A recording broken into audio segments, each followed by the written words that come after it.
because I had never been to a movie up north that was segregated.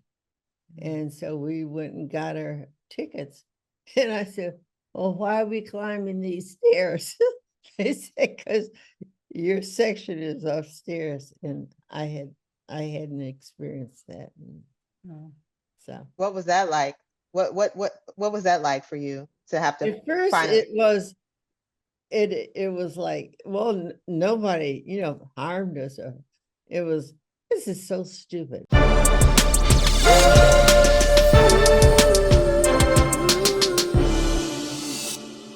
Welcome to Queen of the Yard, hosted by the two dopest ACs on the planet. I'm Tracy Lauren, a former high school homecoming queen. And I'm Stacey L. Holman, a former Miss Dillard University. You just had to show me up. Well, Tracy, your high school crown is cute, but this podcast is all about the HBCU campus queens, the drama, the magic, and the mission to reign the yard by any means necessary. Well, all right then. Let's get into it. Welcome to another exciting episode of Queen of the Yard. I'm Tracy Lauren, and this is my regal partner in crime, Stacey L. Holman.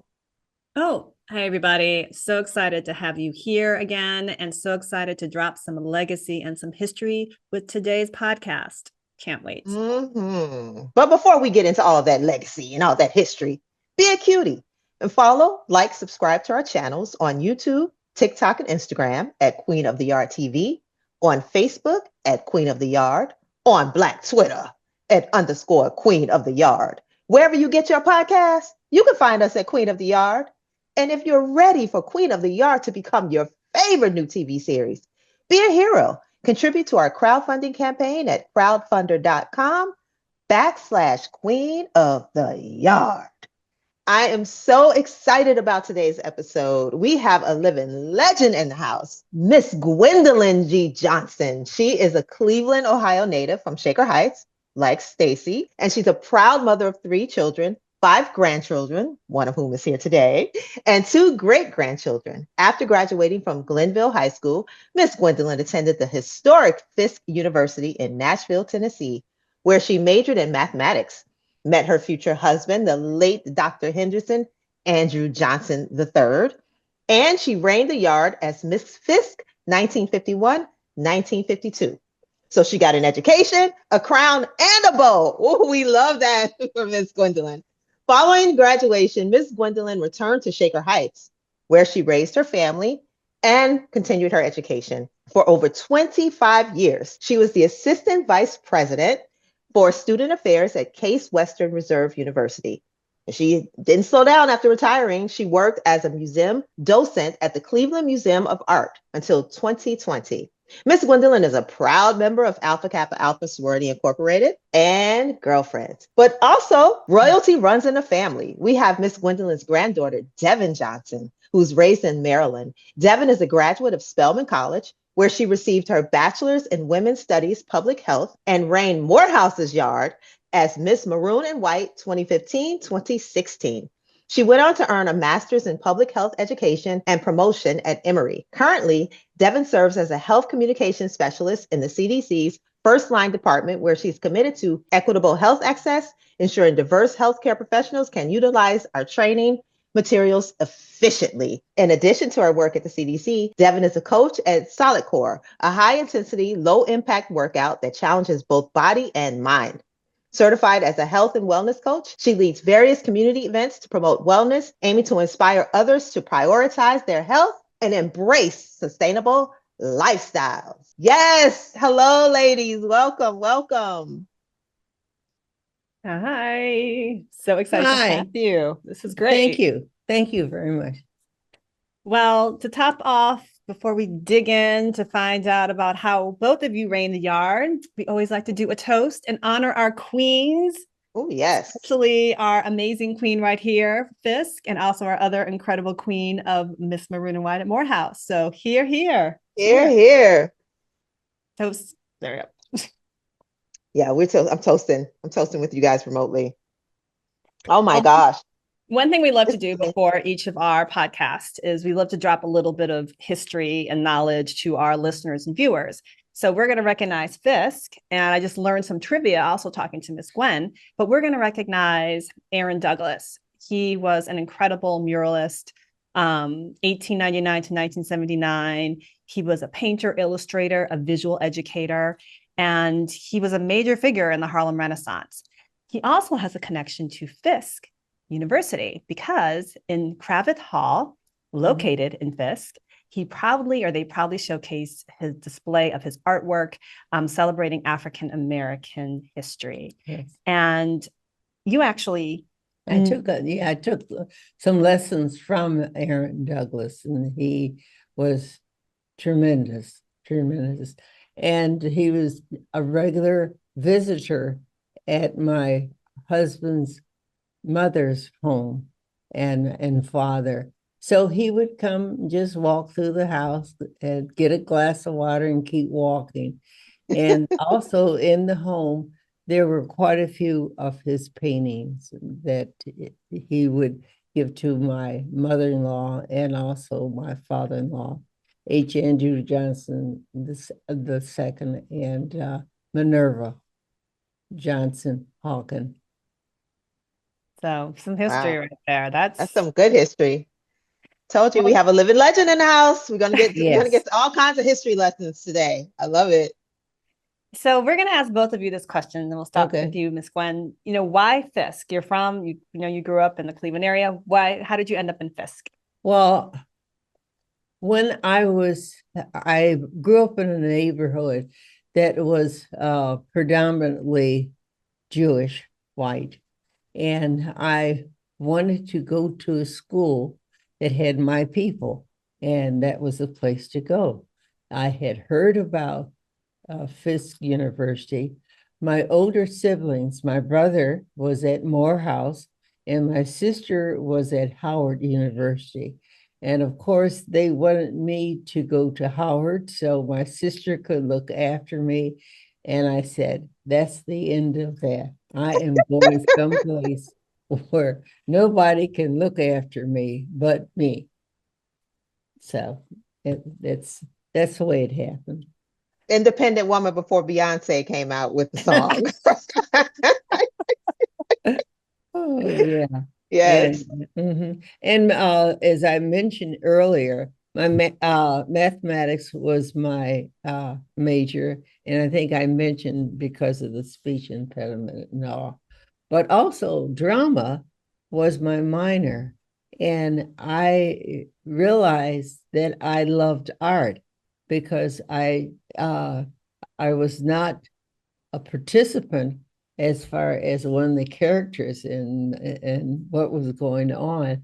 I love to do the scenery. So that's when I realized that I enjoyed art. That was my minor. And that'll pay off. Oh, yeah. Later. Oh, So, it did, because when I retired and all my kids had gone, I went to the Cleveland Museum of Art, and I became one of the first class of docents. And that was an excellent experience because I became familiar with art.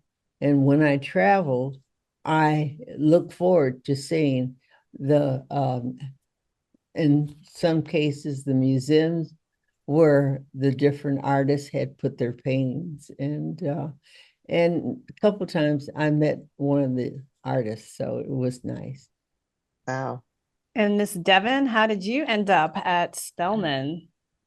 Yeah, I think it started with first people telling me you look like a Spelman woman growing up. And my brother, who's 8 years older than me, had some friends who had attended Spelman, and of course they gave me all the gear. I got a T-shirt with Spelman on it, so they were already putting it into my mind pretty early that we want her to go to Spelman. So I took a college tour there my junior year of high school. And when you're young, you don't really know the differences between colleges. I was like, well, this HBCU works for me. It's an all-women's college. And Howard is funny. It was so close to home since I'm already from Maryland. I was like, I need to go someplace where I can start fresh and start to grow my wings a little bit. And so it was kind of just a leap of faith. I don't know that I really knew what Spelman had to offer until I actually got there and was able to see the network that it provided. And being the #1 HBCU, I'm like, well, that's not a bad start. Not a place to start. Now, did your family encourage you? Were HBCUs ever or always a part of the conversation in your family? Yeah, I think so. They were encouraging me to go, but not necessarily like you have to attend there. So I did apply to some colleges that weren't HBCUs, but the main one that stuck out to me was Spelman just because of the rich history. And again, when you're young, you don't really have much to compare it to. So for me, it was just, I'll go and I'll see. And I ended up loving it. So made a good choice. Right. And how did, starting with you, Miss Gwen, learn about Miss Fisk? Oh, And when they, did you want to become Miss and Fisk? in fact, when I got there, I had heard about it, but and I wasn't really interested in doing all the work. And my roommate said, Gwen, just show up. We'll tell you where to stand, how to sit, what to say, and everything. I said, well, that sounds like a plan to me. Therefore, I will be I will run for Miss Fisk. So, And you said your roommate was like your campaign manager. oh yeah. Mhm. What did she do? She was encouraging you She to. was encouraging me, getting flyers together, telling me where to go, and who to see. I said, just tell me, and that's what they would do. Okay, show up at um, in the evening. You would go to a place where you could eat and so The forth. canteen. Was it called the canteen? Yeah, called the canteen. And I showed up and they said, you don't have to say anything, just sit and smile and be your sweet self. I said, okay, that's what I'll do. And I, so it wasn't work on my part, it was work on their part. They did all the work. Oh, that's a Well, I mean, listen, that's what a true queen does. Let everybody Oh. else do the work. Okay, yeah. Let everybody else do the work. Do nice- you remember if you had like a campaign, a slogan or anything like that? Did you have like some kind of platform No, that you? no. I I did. In fact, I didn't know basically what to do, and they would tell me do this, or if they wanted to. There was an article in the Call Post that was African American newspaper, and they had my name. And what is interesting, my sister was Miss Howard the year before. So, Was she excited to Ah, learn that you were running? yes, Did she give you any, do you remember her giving you any tips? she, you call it tips, I call it instructions. She always gave me instructions of what to do, how to sit, and so forth. So, because she wanted the best out of me, I was the type of person that that was an important fact. I like to stay in the background. I grew up with a speech impediment of stuttering. And so I always hid. I would say hi, but that was it. So since I had the speech impediment, I minored in drama. So I could learn to speak, stand, sit like a lady or do whatever. And I always had a love for math because in math, you can do the work in your head and give one answer. And that's what, because of speech impediment, I had one answer. So I majored in math and I finished all my requirements a year before I graduated. And that's when I went to art and I met Aaron Douglas, who was at Fisk University. So I Oh, wow. loved art too. And Devon, wow. when did you know, did your grandmother talk about being Miss Fisk? What did you know? When did you find out that she was Miss Fisk? And also your aunt, that she was Miss Howard? And interestingly enough, my brother was Mr. Fisk. So we're just Oh casual my God. Wow. the family. Yeah, so that was the first time. I'm wondering, I think I went to his pageant. That was my first time going to HBC pageant, so got my feet wet there. I'm not sure if I knew she was Miss Fisk, but she was at my pageant. So she got us Yeah. to see that, and we got to take a picture and kind of compare the two of us in our dresses. But for me, I was a part of the Spelman College dance team. And one of the girls on there, she was a junior at the time. She actually was in the pageant to be Miss Maroon and White. I was just an incoming, or I was a freshman at the time. So that was my first time seeing the pageant. And I have been dancing since I was 3.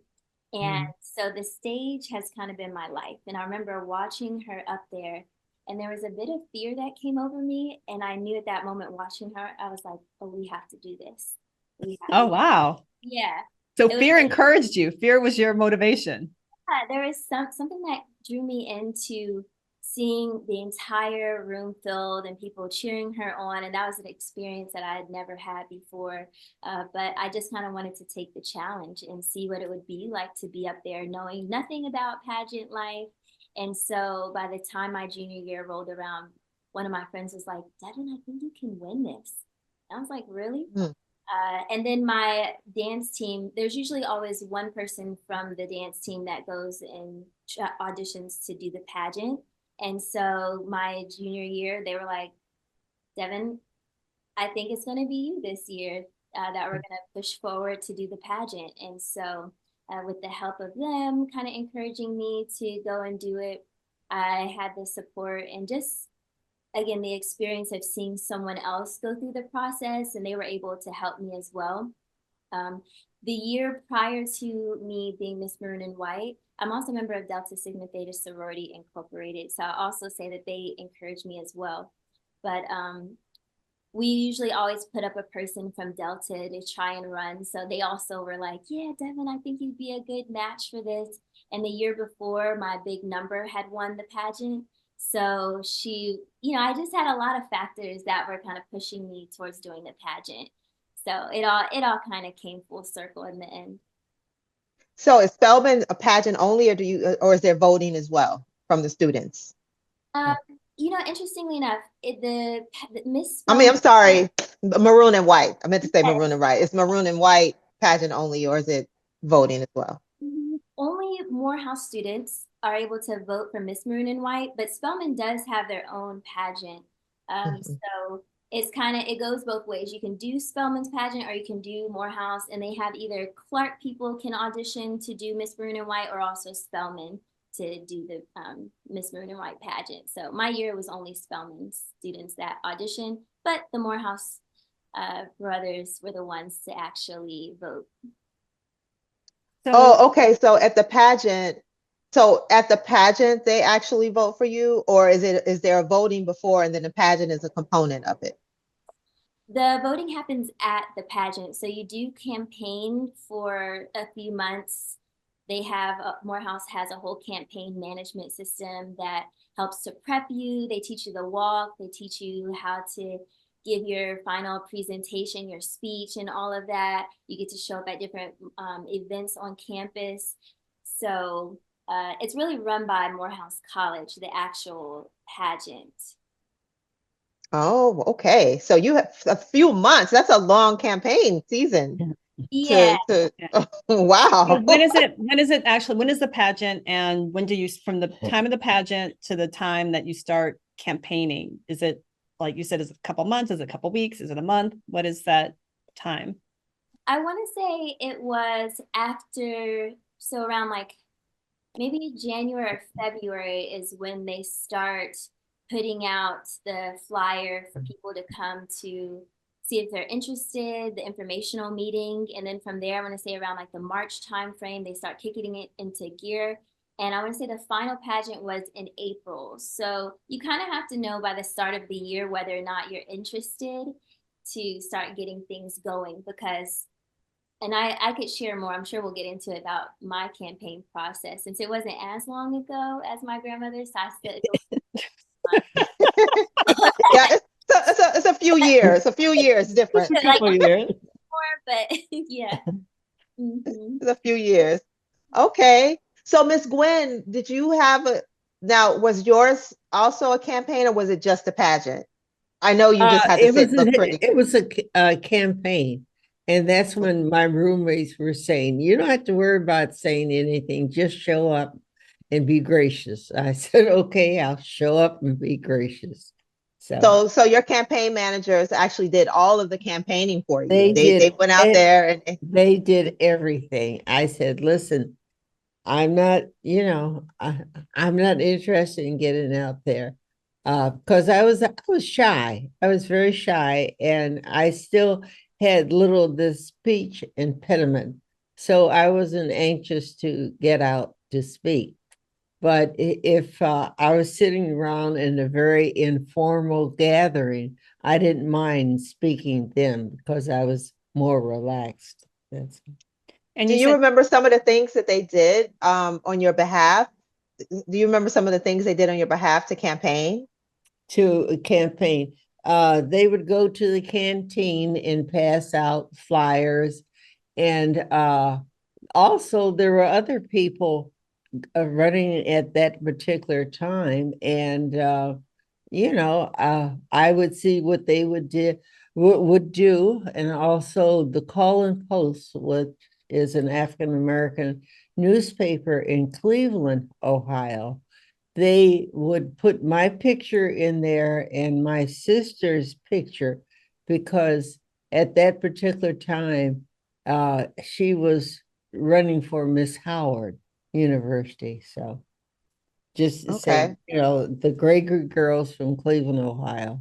are doing big Ah, things on big HBCU things. campuses. That's right. So you Oh, mentioned wow. the canteen was kind of like Yeah. the cafeteria, the hangout spot. It, What it was was the it was a hangout spot. That's where you went for the last meal of the day or a snack or what have you, and that's what everyone would show up before they would go to the library or to study or with a group. So it was sort of like a meeting place. Okay. Mhm. Mm.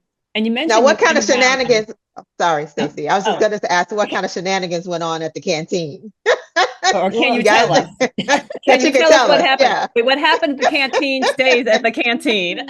I need to know. well, that's what a lot of young ladies and young men would seek each other out and have conversations to see if they want to continue on as friends.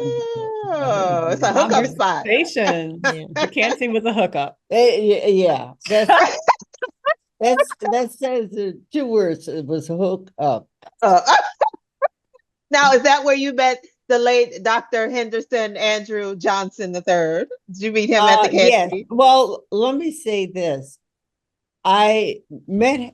I really didn't meet him, but he said, He met her. He saw well, her before. yeah. Devon knows the story.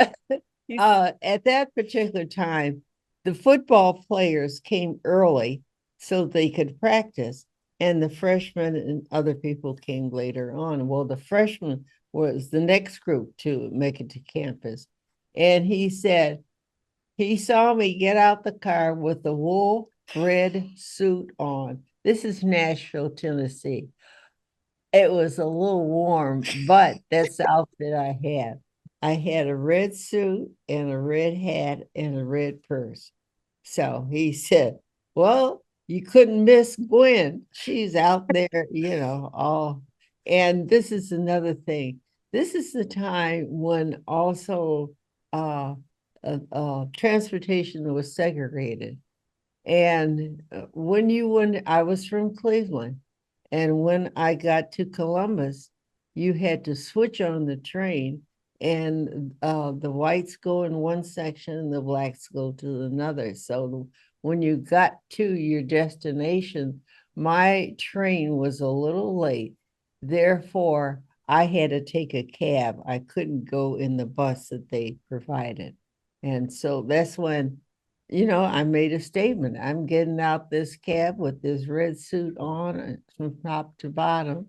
And at that particular time, you had trunks, and that's what you put your clothes in, trunks. which was, so I didn't carry a suitcase or anything like that. Everything was packed in the trunk, and that came separate. But the football players, as I was telling you, his nickname was Tubby, and he and his buddies were sitting down checking out who's coming. Is it worth it? And clearly you were. And here comes Miss Gwen in all her red. No question about it. I was. Exactly. Oh my goodness. So I love that wearing that red suit was intentional though, that you were making a political statement. You were making a political statement pretty much. Well, let me say this. My mother was a seamstress, a very good seamstress, and she had allotted X number of dollars to buy material so that we can make an outfit and she can make an outfit, besides the other stuff you buy. And Lois did what she was supposed to do. She bought several things. I bought one. So all this money that was given to us from Daddy, I put it in one outfit. Lois had a very nice selection of 2 or 3 outfits. So I didn't sort of follow the rules. Oh, okay. That's why she There's a didn't lot. go to Howard. That's right. No, There's a lot to this suit. no, Suit story. my sister wanted me to go to Howard, and my parents did too, so that she could look after me. Well, I had been looked after ever since I was on Earth, and I said, I think I've had enough. It's time for me to go off on my own. And in a red Yes. suit, she appears at Fisk University. There we go. That's right. That red suit got her a future husband. That's So we right. love it. So there's no question about it. I love So, it. Devon, leading up to when you were actually doing, I guess, the campaign process of Miss Maroon and White, your sophomore year, were there any other pageants you participated in? Was there any kind of, like most schools will have, like you're supposed to be Miss Freshman or Miss Alpha, and that kind of then automatically you're like, well, they're going to be Miss Maroon and White. Were you at all involved in coordination at Morehouse or even at Spelman prior to your campaign? Yeah, I was thinking about doing Miss Q Sci-Fi because we got a legacy of Qs in the family. My brother, my dad, everybody Qs. But I guess I wanted to preserve some of that what I would have done in the Miss Maroon and White pageants. I don't want to give away all of the gems early on. And the pageants, I don't know how they were back then, but they are really time consuming. And my sophomore year, I misspoke. It's actually the Morehouse College dance team. So, which actually helped because I was already a part of Morehouse in some kind of way. So, in the Morehouse College dance team, they're basically, we dance for halftime at the football game. So I was already mingling with the football team, had relationships with people on the team as well. So that all helped. But yeah, I think it was just like, let's wait until it's time and then they'll see me. So I think it was kind of a surprise for some that they might have seen me dance, but we had other components for the pageant that I think really helped me to share my voice in a different kind of way. So before we get to the pageant, kind of walk us through the events before the pageant, the campaigning. Like, do you have to go through interviews with the student government? What is that process? And then, of course, we're going to dive into the pageant. Oh, yeah. Interestingly enough, we had let's see, it was a radio show who was kind of documenting the process. So we have they're called Coco Fab. And they awarded us a scholarship at the end to the winner. Does that sound familiar, Coco Fab? I don't know. Yeah, it does. It does sound familiar. Mm-hmm. Yeah. So for some reason, they reached out my year and were like, oh, we want to document your pageant. And so fortunately, I have it all on YouTube. It has us, let's see, we have these things called Market Fridays and Hump Wednesdays, which are really big. So Hump Wednesdays are at Morehouse College.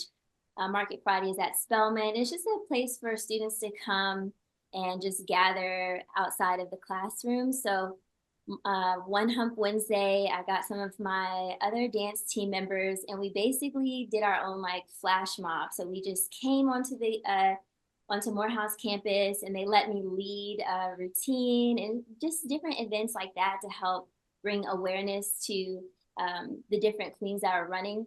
And they also had unveiling. So they have us, all the people who are in the pageant come out, and this is when we're like a few weeks out from the pageant, and they do a full unveil. We get to say our Oh, Wait, like like a wedding like a unveil? bride, like a This is bride. like a bride, surprise, this is the yeah, bride.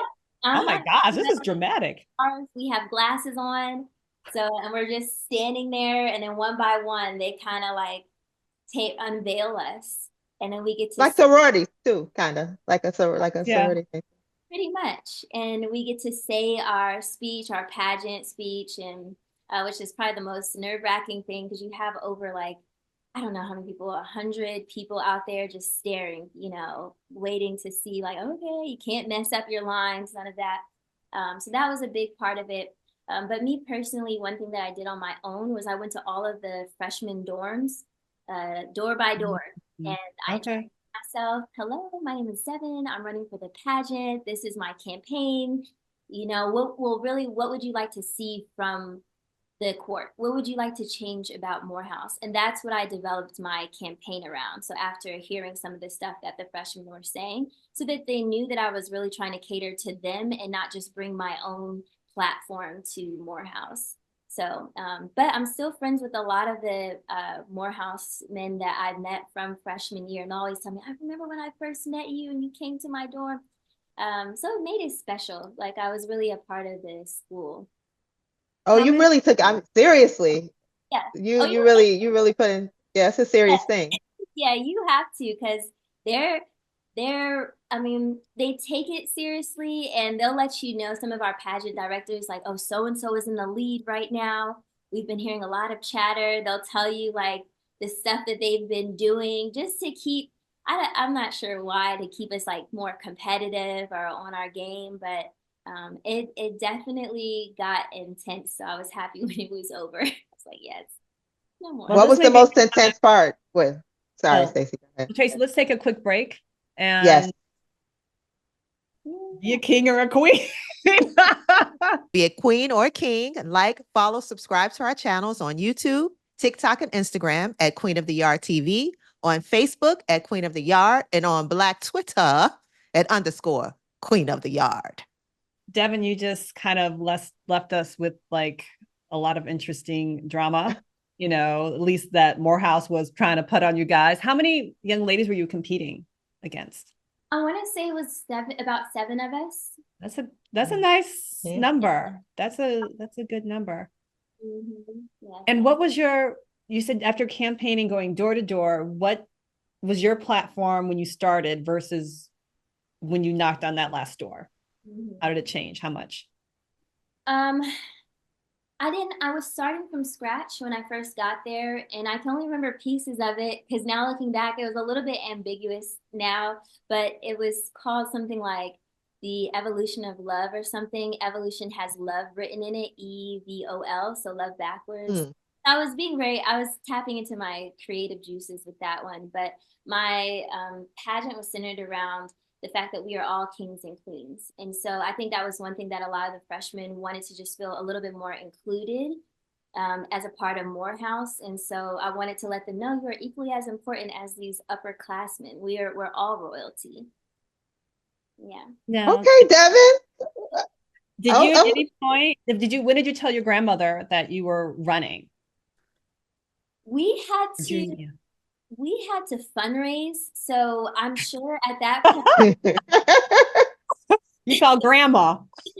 Yeah, I mean, all the family, of course, I was looking for donations there because the pageant's pretty expensive from the I'm not even sure why it was so expensive, but the campaign, raising money for it was a part of your campaigning. So Okay. yeah, that's how family found out. Miss Gwen, do you remember when she said, Grandma, I need some money to run for Miss Marina White? No, yeah, well, not really, because Devon was always very kind and gentle. And you could, I mean, you just loved her. You just loved her. And I was so happy. She has an older brother. He's very nice. But to have a little girl as your granddaughter, that was special. So she was always special. Anything Devon wanted, that's okay. Grandma get it, but I she was a very feminine, very and yet she would be assertive. You couldn't walk over her. No, but she was assertive as well. But she was just so sweet. And so, it was my sweet Devon. Oh, well, she used that sweet assertiveness to win those fellows of Morehouse over, those That's freshmen. right. You That's know what I right. mean? That's So right. in terms of expense, I mean, how expensive the dress is the most expensive part of the pageant? What are the expenses Well, with involved? my particular case, my mother-in-law said, Sugar, she was Southern. Don't worry about a thing, because I got Miss So-and-so who's gonna make your dress. I said, okay. And so it was taken care of. That was so many years ago that if it were expense, I don't remember. I don't, sorry, I can't That's answer. okay. Well, your campaign manager took care of everything anyway, so Exactly. Well, that's that's true. And that's all I did was, I said, I don't want to run. I don't want all that activity and this and that. And they said, Gwen, just keep quiet and show up when we tell you to show up. And I have given you a Mhm. picture of all the other young ladies that were running for Miss Fisk. And I mean, they are beautiful. I didn't think I had a chance anyway, because they're tall, stately, and good looking, and whatever. So, and what beauty was it at that particular time?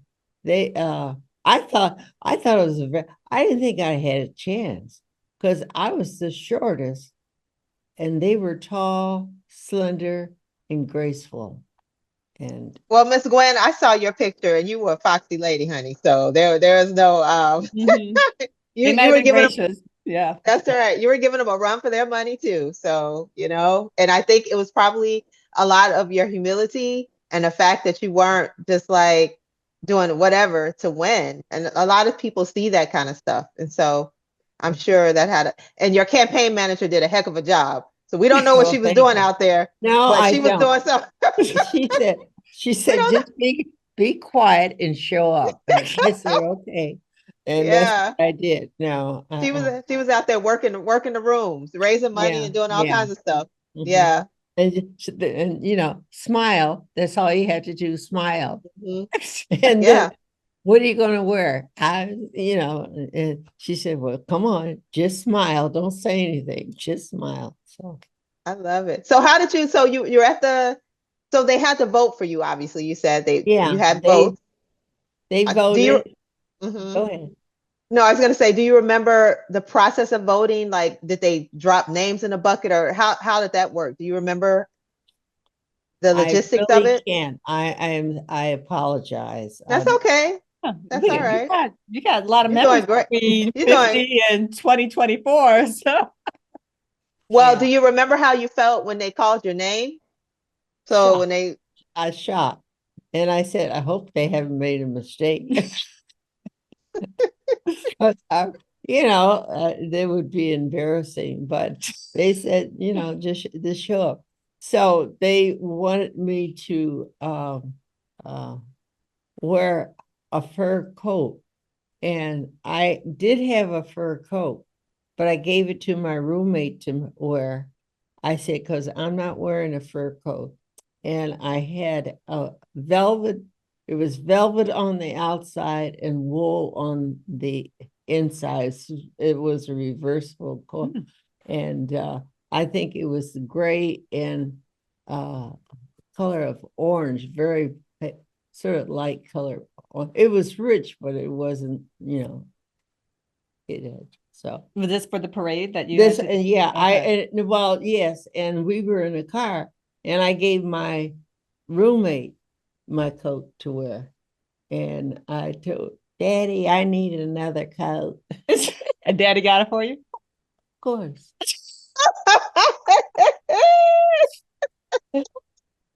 Yeah. Ooh, Miss Gwen, you are something else. That's so funny. Yes, Daddy got you your coat. Yeah. So, where did they hold? I guess it was. So, was there also a pageant? Did you have to Yeah, do a talent? You have to sing, or no, oh, You had to give a no. speech though. You had to give a Yeah, speech. I gave a speech. I don't know what I said, or, you know, in fact, they could have written it out for me and said memorize it. And I I'm said, sure they, yes, they yeah, probably did. yeah, But that to me, Miss Gwen, that is says a lot. That you said that you had a speech impediment and that you gave a speech in front of a lot of people and yeah. you won. To me, that is it's a great testament. Um, Thank to you. just overcoming.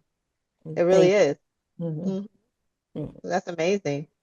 So, Devon, you talked about expense. Was the dress the most expensive part of the whole process? You know, I would say so. The biggest expense all in together, but I think the other ones added up, just part of the campaign. Because, and I didn't mention this, but everyone was given a color, and that was your color that you represented during the campaign. Oh, wow. What was Yeah, your color? my color was green. Great. Oh, So yeah, and that works well as a Delta, right? they gave the one AKA red.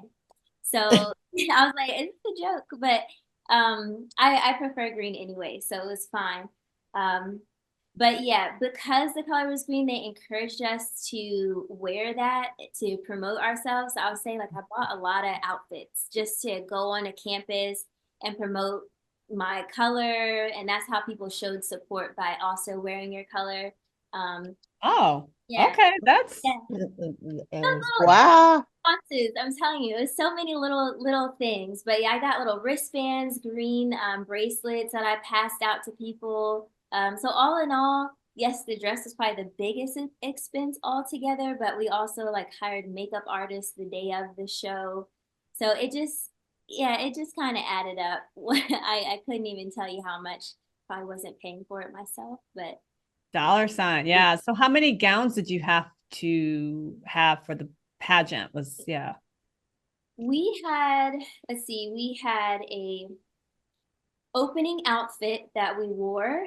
And then we had a business attire section, that's the Q&A, and then the gown section, and then your performance attire. So just one gown, but I had 4 different outfits that I changed into during the pageant.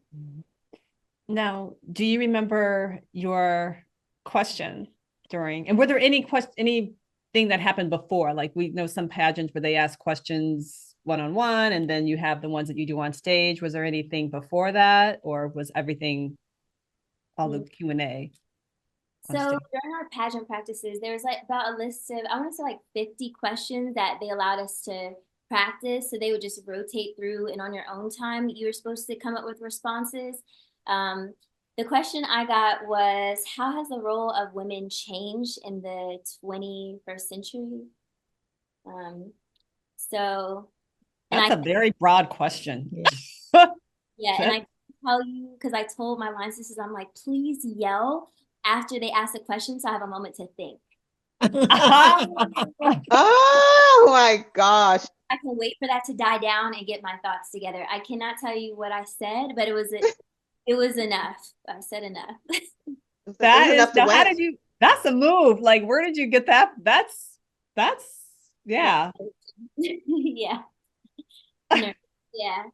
And it wasn't as bad as I thought it would be to be up there, because actually on the stage you can't see the audience because the lights are shining down. So yeah, it ended up not being as bad as I thought, but yeah, definitely probably the scariest portion of the pageant, the Q&A for me as well.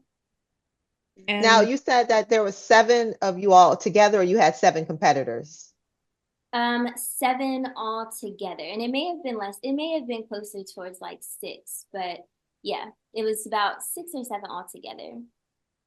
And what was that like? What was the relationship like with your competitors? We were all pretty sisterly because I think that's what they wanted to see as well. They don't want to see catty behavior as a queen. And then at the very end, 2 people are going to be your first and second attendant, and you don't know who those people are going to be. So it's best to just have good relationships with everyone because you're going to end up working with 2 out of this group. So yeah, I actually think it was 6, and I ended up having the best court. I love them. We got along really well, and had it turned out any other way, it might have been a little different. So I'm really happy about that. How did they just choose who your first and second attendants were going to be? What was that process? The votes, whoever got the Oh, the votes. and third amount of votes. So yeah, and it's funny because when they announced the winner, both of them end up, there's a picture of both of them like crying, and I'm just like, thank you, it's over. Yeah, I was tired. I was just like, it's over, yes. We had no sleep. It's a lot of nerve-wracking getting up the night before. I think it was up to like 4 a.m. just practicing. So when that moment came, I was just like, I was smiling because I was like, no more, no more. And they're crying because they were filled with joy. And I was too, but not just yet. Different kind of joy. More like relief. Yeah, Relief. definitely. And then you're full-time, you're in classes too. I mean, that's the thing people don't, you're a full-time student and you're expected to perform because you have to maintain a grade point average as well. Exactly. Yeah, so and it was just time consuming because again I was also dancing still with the college, and I was doing stuff on campus with Delta as well. So my time was just really split between a lot of different things. So it was just like, whew, okay, I can be a normal student for the last 2 months, well, so I thought, until we're starting up. Like now, what are you gonna do as queens? So Right. Now through. the work starts. So what song did you dance to during your talent portion? A mixture of different songs, and some of these artists you may not be as familiar with, but Beyonce was definitely in there. J. Cole, who's a rapper, and I actually also danced to a poem that I wrote. So that's something that I really wanted to do, is incorporate some other talents that I have. My grandma knows that I think she might have a book of my poems there at the house. I've been writing poetry for as long as I can remember. And I was like, I need them to see this skill. Since elementary school. Exactly. So I wrote a poem and we put some music behind it. And that was like my ending piece that I ended up dancing to. And what's your favorite poem that you've written? What's your favorite poem that you've written? Yeah, let's see. I have a few, and I actually did my first open mic a year ago. So I'm gonna go with that poem only because it's the first one that I did live. I did speak the poem at the pageant, but it was recorded.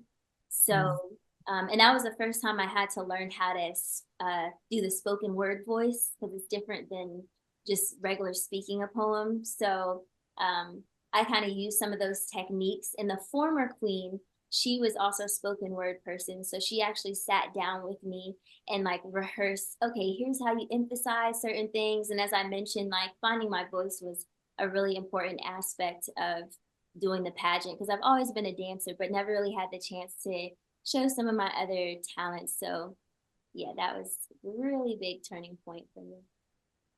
And Grandma, awesome. you were in the audience when all this was happening during the pageant. Was Grandma was there at the pageant? Yeah. Yeah. I remember it was in elementary school, you had to write poems. And this particular teacher would have you to write, and she would make a little bulletin, and your mom would send, and I had them all over the den, Every time she sent me one, I went and got a little frame to frame it, and it was all over one wall. in the den, because I said, she's talented. She's a genius, you know. Uh, I I really I really enjoyed those. And this was in elementary school. You remember when you used to do it? Yeah. how did you feel? How did you feel seeing her uh, compete in the pageant, Miss Gwen? How did you feel I seeing felt very Devon? proud because you know what? She was competent, number one, and there wasn't a friction against with the other people who were running. She has an excellent personality to get around people and to make them feel at ease and a part of. So there's no dissension there whatsoever. She is she is a lovely, of course, it's my granddaughter, but she has a lovely personality. She really has. Very. So we would say that every year there's something, some kind of controversy. It doesn't have to be with your competitors. It could be external. It could be in. What was, I'll ask this to both of y'all. I know, Miss Gwen, if you could remember, what was kind of like the hiccup for you, Devon? Like something that may have happened or something surrounding the competition, anything. What was the tea your year? Yeah, there are definitely a few. Because again, going to all women's college and also going for an all male college as well provides a lot of things. So I will say the first one was the day of the pageant. We're getting ready to go out and perform, and we had our outfits, and I was missing, like, we had these jackets, and mine was missing. And they were like, I will remain nameless, but they thought that one of the contestants had stolen it as to like sabotage. And so this was just like, pageant about to start in 20 minutes, and I don't have the part of my outfit that we really needed. Our wardrobe was a part of the performance. And so I was like, you know what? I actually think I left it at home. So I called up my best friend, who she's from Maryland, and I was like, we got to drive back to my home. And mind you, the pageant, now we're like 10 minutes now. And I was like, get in the car. We got to go. It was raining. And so we're, just safely, but like, with expeditiously driving back to my place. And there goes my jacket. And I'm like, okay, at least it's here, Yeah. So that was the controversy, that they were like, they didn't want to accuse anybody of taking it, but I'm glad that it was just me on my end, and we were able to make it back. So that was the first little hiccup. But I would say after the pageant, one thing that was a little bit difficult for me was that they expected me to look like a queen at all times. And mind you, I'm a senior, and I'm in class. So, and I had some classes on Morehouse campus. And sometimes I'm just looking like everybody else. And some of the Morehouse students apparently didn't like that I was just looking normal. Yeah.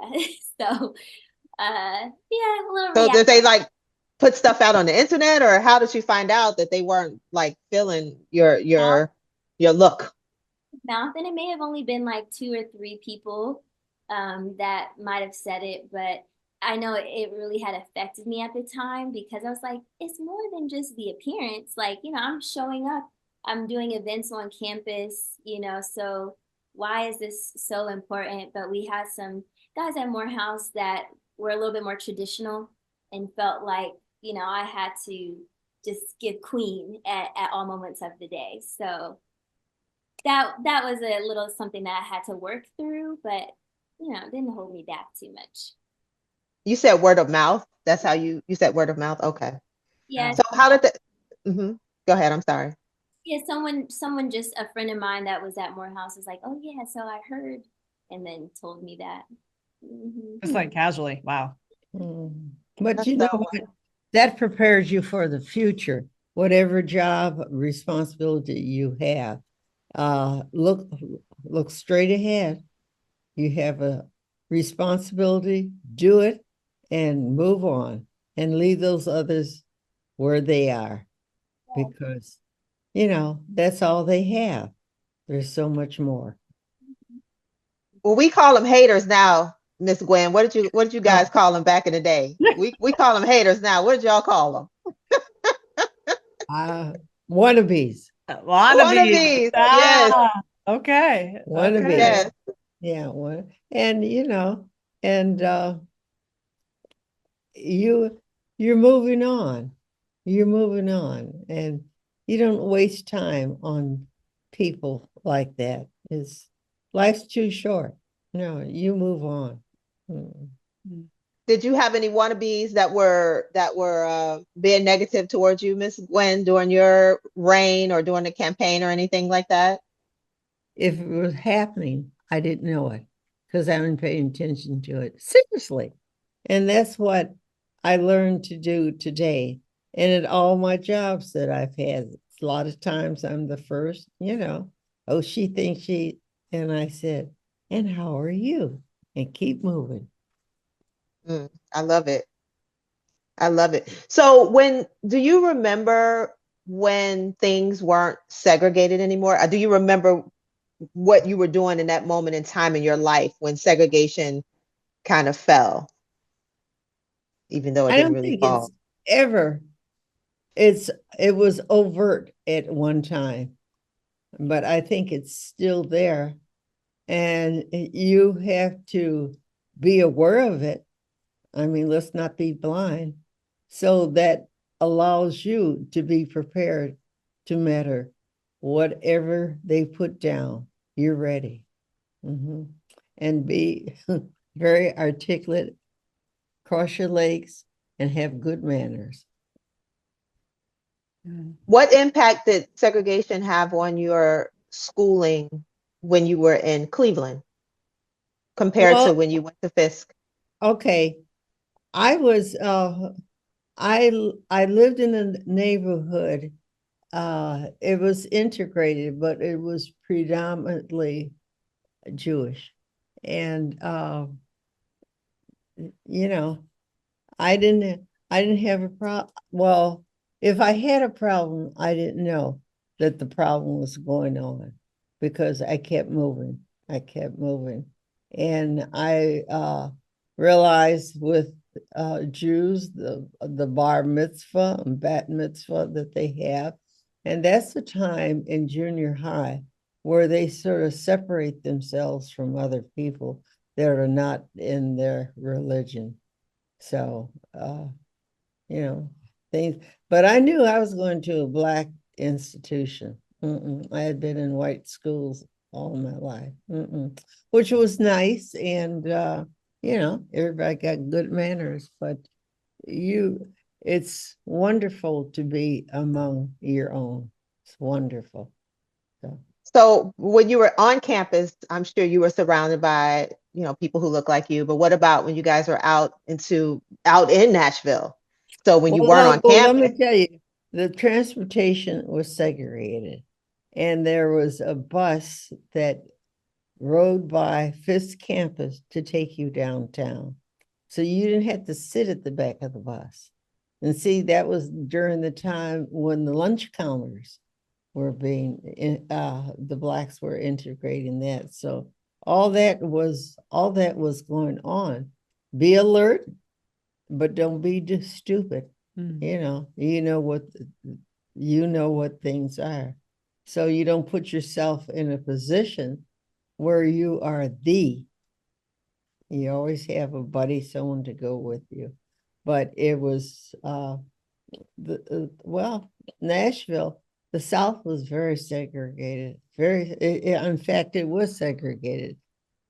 The lunch counters were just beginning, but they weren't there. And down there, it was interesting to me because I had never been to a movie up north that was segregated. And so we went and got our tickets. And I said, well, why are we climbing these stairs? They said, because your section is upstairs. And I hadn't experienced that. So what was that like? What was that like for you to have to at first it was like, well, nobody, harmed us. It was this is so stupid. Don't they have anything else to do? That type of attitude. So I never received any pain from that. The streetcar that we went to downtown, it was all through Black neighborhood and come back. So That's good. yeah, it That's was good that you didn't have to experience anything harmful. yeah, no, none whatsoever. And I was a math major, but I loved art, and a lot of artists would come to Fisk, and they would present their artwork, and I found a new life was through the art. Like when Aaron Douglas came, I had heard of him, and he was explaining his paintings, and all this was new to me. So when I went to the Cleveland Museum of Art, when I had retired from school and administration at Case Western Reserve, this was something new, something interesting, and I love to travel. And when I travel, I could go to different museums, and Picasso Museum. There were some others that I went to, and it was great. And when I went to Africa and I went on uh, safari, that was fun, animals and just, well, I was very fortunate. I was very fortunate that I traveled and I enjoyed it. That's beautiful. Well, That's beautiful. it is. My aunt, who was the first Black to go full-time to Case Western Reserve University, she traveled, and she used to go on the boat to Europe. And when the war started, she was in Germany, and they were trying to figure out, they stopped the train because they thought she was a spy. What Black woman would be traveling to Germany? Okay. That was my aunt. So you got the travel bug, but not the spy bug from her. What was your aunt's name? What was your aunt's name? Juanita Gregory. I mean, yeah, Juanita Gregory. She was born at the turn of the century, and they were from Alabama, and they didn't go through in Alabama to the 10th grade, and my grandmother wanted them to go further. So eventually she went to Case, and this is another thing. If you were a nurse, you couldn't be married. If you were a teacher, you couldn't be married, because if you got pregnant, your stomach would stick out, and that wouldn't be good for the children. Wow. Wow. I told y'all we were going to get some good history today. I never heard that before. Never. Wow. So can I ask you all both about the impact of your wins? So I'll start with you, Devon. How did winning Miss Maroon and White impact your life? Mhm.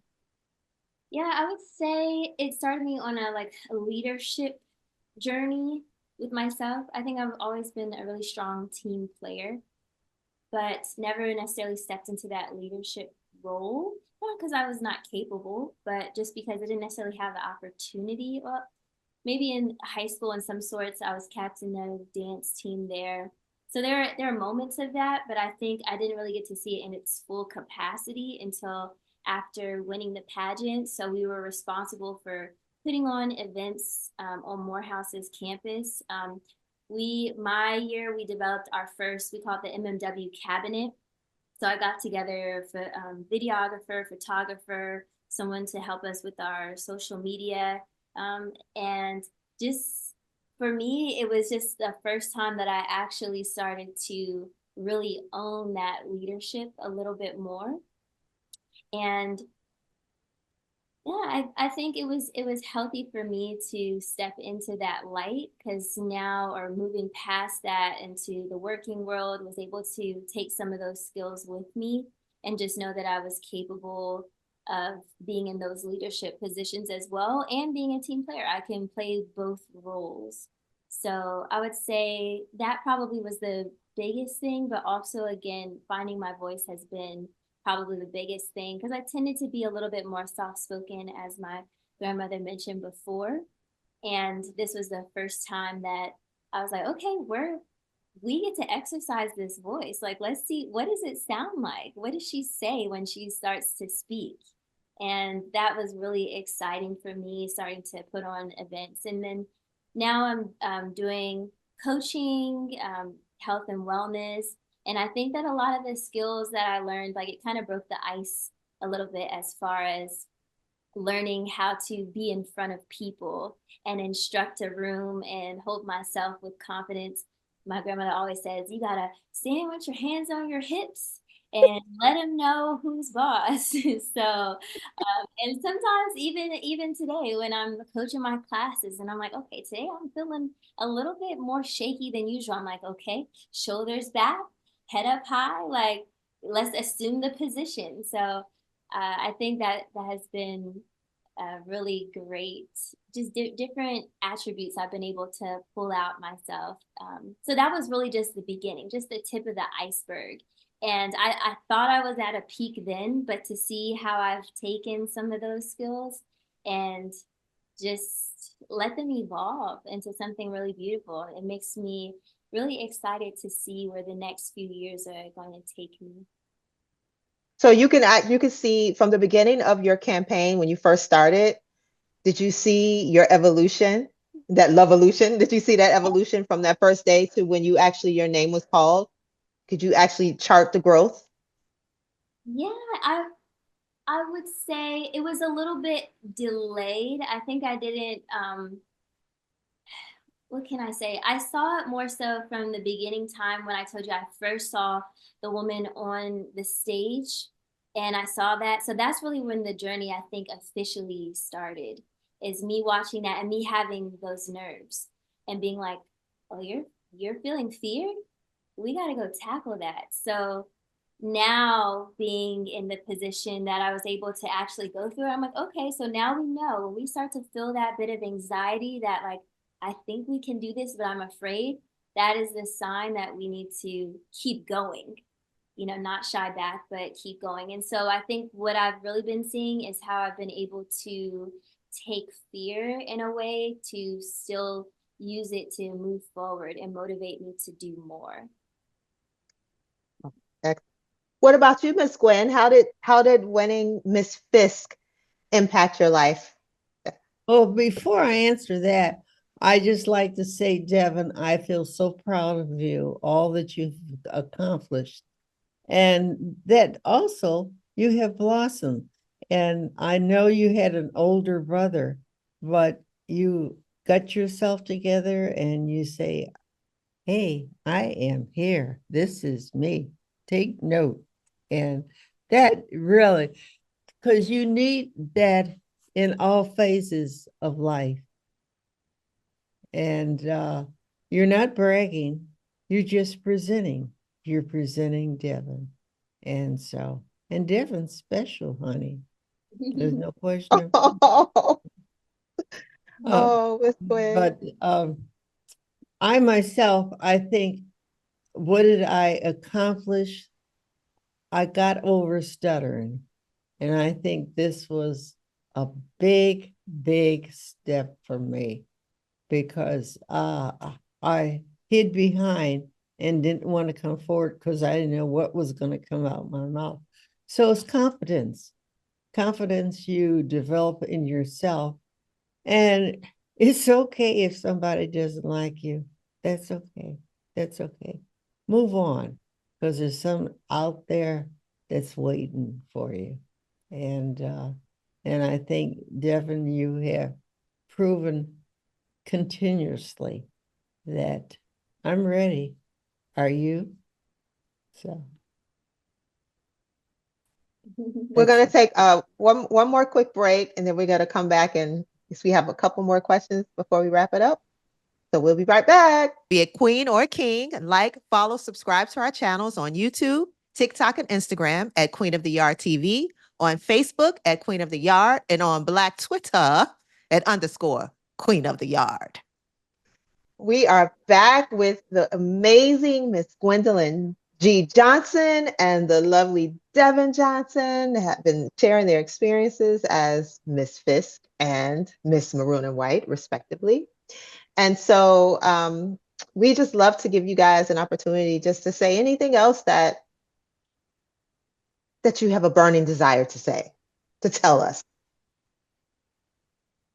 Well, I feel very proud of the fact that I have developed the confidence that I didn't have when I finished high school and overcome a lot of insufficiencies that I had, deficiencies that I knew, that I have taken them and developed them into confidence as myself as a woman, and confidence in myself as a Black woman. So I feel I really feel good that I have stepped out many a time in my travels. Many times I was and that's okay. And I have lived with people in other countries. And yes, I am but I still have the confidence about myself, and I have something to offer if it wants to be received.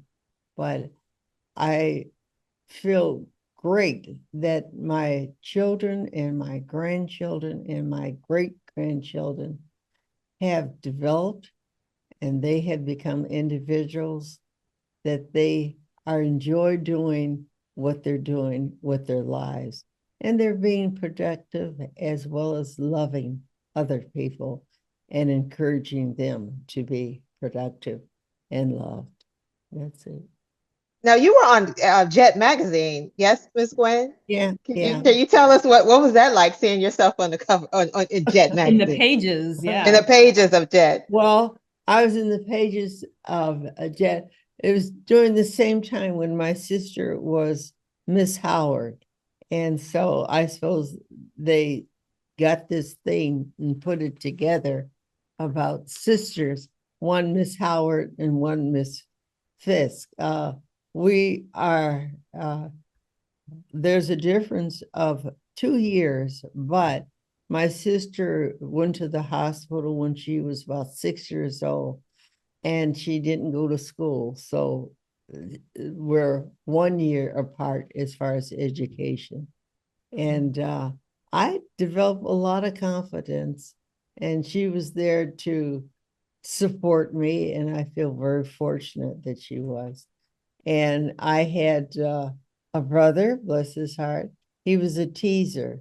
So I had to get over that real quick because he wasn't going any place and I wasn't either. So I learned how to take teasing and grow from a situation. So, and then I had my baby sister, who is about 11 years younger than I am. And she was my live doll. And I just love taking her around and showing her off and changing her.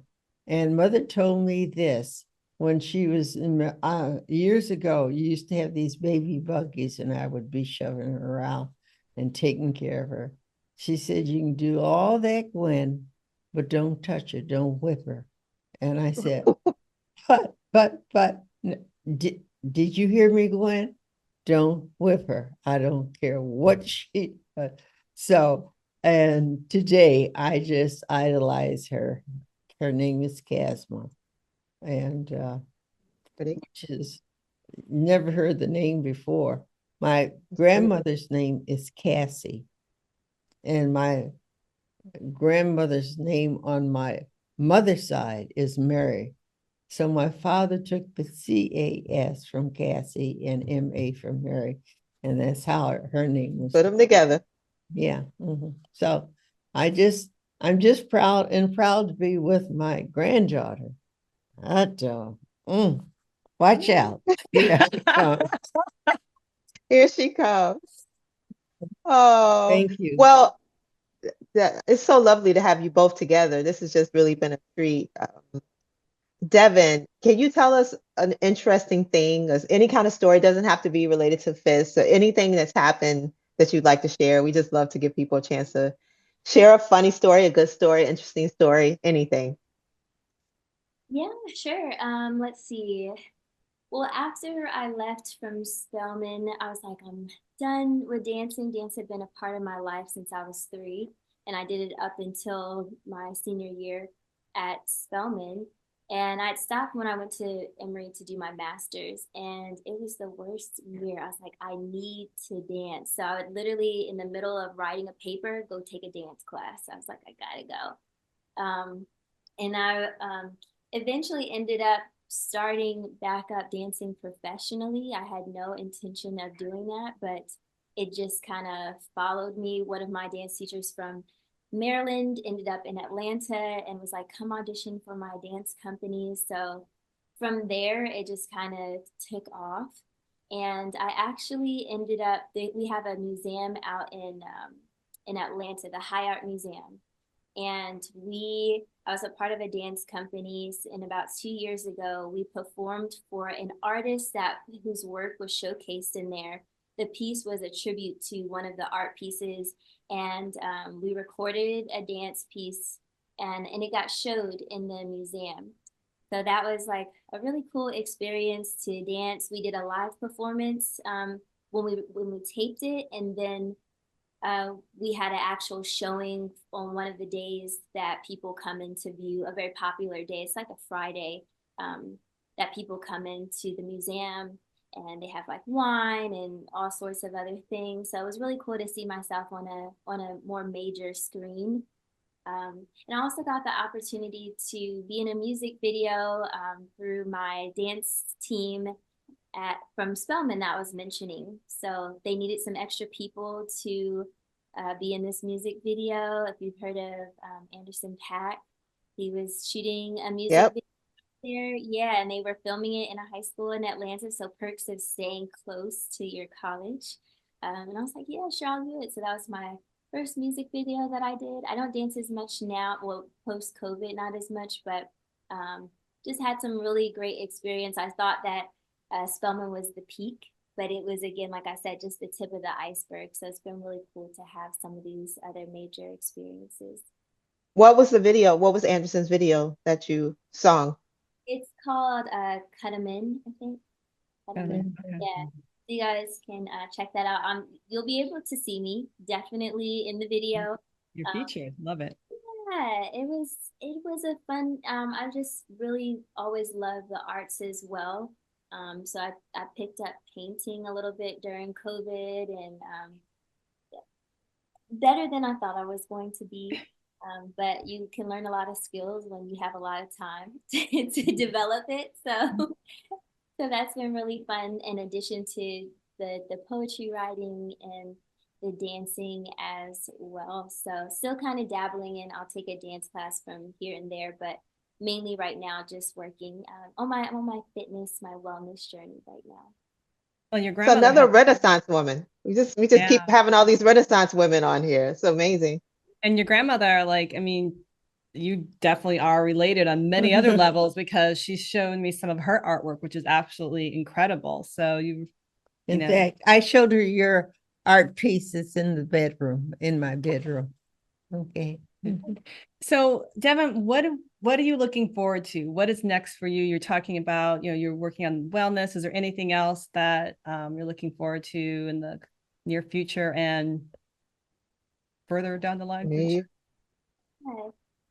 Um, Well, mainly I'm looking to see where my fitness journey will take me. I absolutely love coaching. I coach at a studio, as we mentioned in the bio, called Solid Core. And it's a lot of I got to it through someone who was a dancer and did it part-time on the side. And so it's been a way to keep my body in shape, even though I'm not dancing quite as much. So I'm just hoping to continue progressing, just learning more about the body. During COVID, I would make my grandmother yoga videos so she could stay active while at home. She would ask me for little tips, and that's just something that I can see I really gravitate towards, is just helping people find the healthiest version of themselves. So I'll continue to dive into that and see where it goes to. And Miss Gwen, what are you looking forward to? Well, I take each day at a time. I enjoy the art museum. I love art. I don't call myself an artist, but I like to see what people can create. And I think just like Devon, she's been creative in a lot of areas. I enjoy doing what I can. It's limited, but the art museum, Cleveland Museum of Art, I go there after church, and I enjoy that. I walk every day, and the reason why I walk, because my mother lived to be 100, and I walked her every day, and so she got tired. She said, "When I'm ready to go," I said, "Okay, Mom," and then boop, Mom was gone. So these are things that I did with my mother. I think about doing it now because when she was my age, I used to do a lot. That was my responsibility. My sister took care of the books, all the financial, and I took her to see Whoopi and all those other fun movies. Okay. And walking, and walking, and she says, if you round negative people just say "I do" and keep going. That's good advice. So that must be the key to a long life. Walk and avoid negative people, Miss Yes. Gwen. Is that How the do key? you? And how do? And And how how do do? you expect your golf swing to improve? Oh, I play for fun, and I go out by myself and I play most of the time a par three, and just look at the sky, breathe fresh air, and keep going. And I do have a group that sometimes I play with, but mainly I play by myself, because if I feel like playing, then I get up and go. So. So I have one last question. My question is, how important is it for the HBCU Campus Queen pageant competition across the board to continue? So, Devon, Oh, okay. no, go ahead. Go ahead, Miss Gwen. I think it's very important because you have a chance to extend yourself, not just for the immediate environment that you're in. And as you grow older, you look at different position, jobs, responsibility that you can get. And all that is a part of growing. And find something that you love and do it. And also go back to school. I mean, if it's a course that you think can extend yourself, or this is something I always wanted to do, well, do it. Do it. And you have time to do it as long as you're walking and just enjoying life. So there's no definite age you're supposed to stop this and stop that. No. So Devon's gonna be like me. Very good advice. Yes, Devon. So how important do you think the HBCU Campus Queen competitions across the board is to the culture? Yeah. I mean, it created one of the best experiences for me from my college experience. We actually got to go to a conference, an HBCU Kings and Queens conference. They also invited SGA from all the different HBCUs. And it was just a beautiful moment to connect with so many like-minded people. made a lot of great friends from doing that. And the network still continues. We all still support each other even now. So not only is it helping you to learn more about yourself, but also connect to your school a little bit more. I have a deep love for Morehouse just from the experience. The people that I met, like I've mentioned, going door to door and meeting the freshmen. A lot of times you only get to meet the people in your immediate circle, or maybe you have a class with each other, but doing the pageant experience connected me to the school in a way that it wouldn't have if I didn't do it. So I definitely think even just the experience itself, I'm all about challenging yourself in whatever capacity, if that's overcoming a fear that you might have, like my grandmother, her speech impediment, like just doing something that's really going to stretch you in ways so that you can keep evolving. So extremely important. Oh, thank you. And so real quick, do you want to tell us how we can find you, your social media handles, how Or folks do you can, want to be found? oh, do you want to be found? Right. If not, Yeah, definitely. I have a health and wellness page that I'm active on. It's dmj.healthwellness. And that's where you can find me. all right. Well, thank you, ladies. You It's great. have Our been legacy. amazing. A legacy. This has been awesome. Well, do you have an Instagram page, Miss Gwen? Do we need to? No, ma'am. No, ma'am. No, ma'am. No, ma'am. You know what? I love what you ladies are doing. And I think spreading this love information to others, it means a lot. And they'll say, well, maybe I can do that. You need personalities that are going to be leaders that you can follow. And so thank you. Thank you very much Thank for you. being here. Yeah. Thank you. Thank you. It's been so lovely. And this is Queen of the Yard. I'm Tracy Lauren. And I'm Stacey L. Holman. Bye. Be a queen or a king. Like, follow, subscribe to our channels on YouTube, TikTok, and Instagram at Queen of the Yard TV, on Facebook at Queen of the Yard, and on Black Twitter at _Queen of the Yard. Support our crowdfunding campaign to make Queen of the Yard a hit TV series at crowdfunder.com/Queen of the Yard.